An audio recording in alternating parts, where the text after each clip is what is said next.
Assalomu alaykum aziz obunachilar. Man hozir Farg'ona viloyati So'x tumani surati dam olish maskaniga yetib keldim. Xudo xohlasa mana shu yerlarda mana turgan joyimiz tomonda mana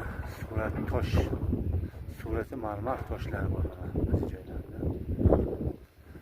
Mana xudo xohlasa mana bu tarafda mana Alisher Nazarovning otalari joy qilgan ekan. Bir paytlari mana xudo xohlasa odamlar kelib mana salqin joylarda mana damlarda xudo xohlasa ob havolari nihoyatda toza, suvlari bemalol, hamma narsa bor. Mana men turgan joyda chap tomonida mana jahonnama oynasi bo'lgan ekan bir paytlarda. Mana hozir bu sekin suvlar tushib nimalar bo'lib mana sekin ranglari uchib bormoqda bular. Mana sekin mana shu yerlarda asli jahonnama oynasi bo'lgan.